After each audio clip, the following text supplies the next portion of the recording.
फिलहाल अमेरिकी अधिकारियों के हवाले से यह बड़ी खबर आप तक पहुंचा देते हैं। 16 अप्रैल से ईरान यूएस के बीच में दूसरे दौर की वार्ता हो सकती है। इस्लामाबाद या फिर स्विट्जरलैंड का जिनेवा, ये बातचीत की टेबल यहां पर सज सकती है। बातचीत की टेबल पर फिर से जनप्रतिनिधि यहां पर मिल सकते हैं, लेकिन अभी ये कौन सा होगा, इस्लामाबाद होगा या फिर जिनेवा होगा, ये यहां पर सामने नहीं। हालांकि टर्की का नाम भी जरूर यकीनन सामने आया, लेकिन फिलहाल ये 2 पॉइंट नजर आ रहे हैं जहां पर जानकारी मिल रही है कि अमेरिका ईरान के बीच दूसरे दौर की बातचीत यहां पर अगर सामने आती है तो इस्लामाबाद या फिर जिनेवा, क्योंकि स्विट्जरलैंड ने भी कल पेशकश कर दी थी कि वो भी मध्यस्थता के लिए यहां पर तैयार है और मध्यस्थता की भूमिका में वो यहां पर आना चाहता है। तो देखिए, बातचीत को लेकर फिलहाल 2 डेस्टिनेशन के नाम यहां पर सामने आ रहे हैं। पहला नाम क्या है?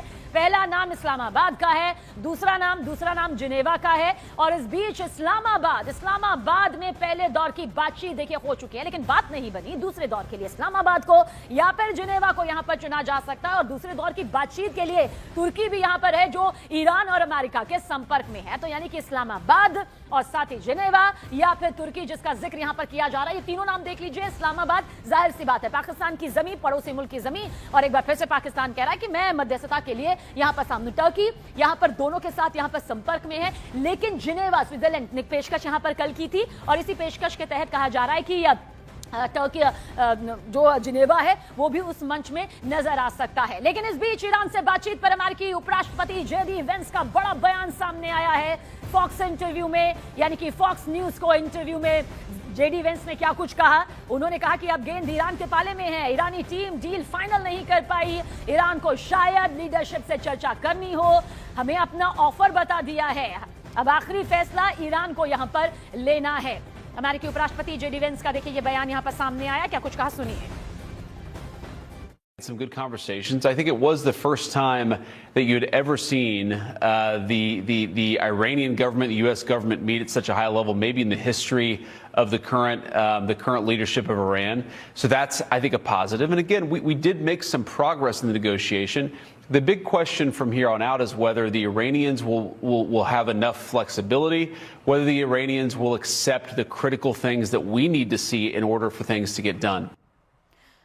और देखिए, ईरान और अमेरिका के बीच इस्लामाबाद में जो मैराथन बातचीत हुई वो पूरी तरह से बेनतीजा यहां पर रही। कुछ मुद्दों पर दोनों पक्ष सहमत नजर आए, लेकिन कुछ ऐसे भी मुद्दे थे जिन पर दोनों तरफ से कोई भी टस से मस होने के लिए तैयार नहीं था। आइए आपको तफसील से बताते हैं वो मुद्दे, ईरान की किन मांगों पर अमेरिका ने वीटो यहां पर लगा दिया। पहला मुद्दा, ईरान ने विदेशों में अपनी संपत्ति डीफ्रीज किए जाने की मांग की, जिस पर अमेरिका ने इनकार कर दिया, वीटो यहां पर लगाया। ईरान ने हिजबुल्लाह पर हमले बंद किए जाने की मांग रखी, जिसे लेकर अमेरिकी जवाब ना में सामने आया। ईरान ने स्ट्रेट ऑफ हॉर्मुज से गुजरने वाले जहाजों से टोल वसूले जाने की भी शर्त यहां पर रखी, मांग रखी, जिसे अमेरिका ने वीटो कर दिया। तो ये वो ईरान की मांग थी या शर्तें थी जिसे वीटो कर दिया गया। लेकिन सवाल यह है कि क्या इन मुद्दों पर इस बार, यानी कि दूसरे राउंड की टेबल पर बातचीत होगी, बात बनेगी? तो यह भी जान लेते हैं। देखिए, किन मुद्दों पर बात अटकी है। सबसे पहले यह समझिए, अमेरिका की वो शर्तें जिन पर ईरान ने हामी नहीं भरी है। दरअसल अमेरिका ने ईरान से परमाणु कार्यक्रम पूरी तरह बंद करने को कहा, जिस पर ईरान ने साफ इनकार कर दिया है। अमेरिका ने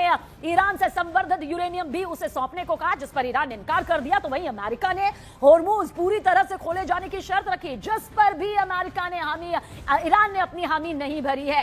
तो ईरान ने अपनी हामी नहीं भरी है, यानी कि यह सबसे बड़ी दिक्कत यहां पर सामने आती है। वॉर ब्रेकिंग आप तक पहुंचा देते हैं जल्द। हॉर्मुज की नाकेबंदी पर डोनाल्ड ट्रंप का बयान सामने आया है। अमेरिकी राष्ट्रपति ट्रंप ने कहा है कि हॉर्मुज को हमने ब्लॉक किया, हॉर्मुज से ईरान का बिजनेस बंद कर दिया गया।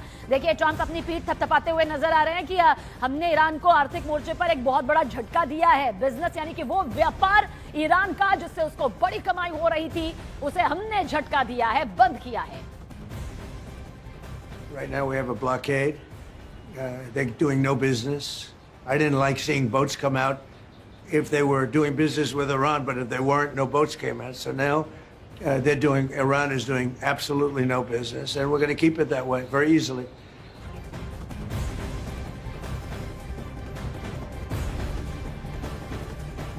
और वॉर ब्रेकिंग एक बार फिर से आप तक पहुंचा देते हैं। इजराइल पर हिजबुल्लाह का ऑप्टिकल ड्रोन से हमला सामने आया है।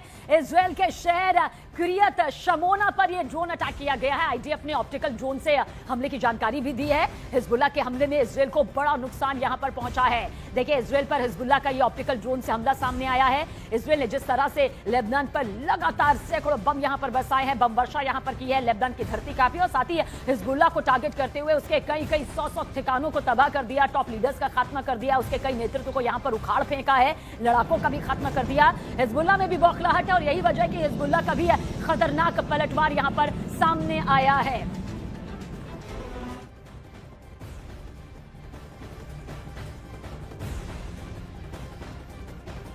और पूर्वी प्रशांत महासागर में यूएस आर्मी का बड़ा ऑपरेशन सामने आया है। महायुद्ध के बीच ड्रग्स से भरे जहाज को निशाना बनाया गया है। जहाज को ध्वस्त करने का वीडियो भी जारी किया है। जिस वीडियो का जिक्र कर रहे हैं वो ठीक इस वक्त आपकी आंखों के सामने। देखिए किस तरह से ये वो जहाज है जो कि ड्रग्स से भरा हुआ था, जिसे यूएस आर्मी की तरफ से निशाना बनाया गया, टारगेट पर लिया गया और समंदर में ही देखिए किस तरह से इसे आग के गोले में तब्दील कर दिया गया। सारा ड्रग्स समंदर में भस्म हो गया।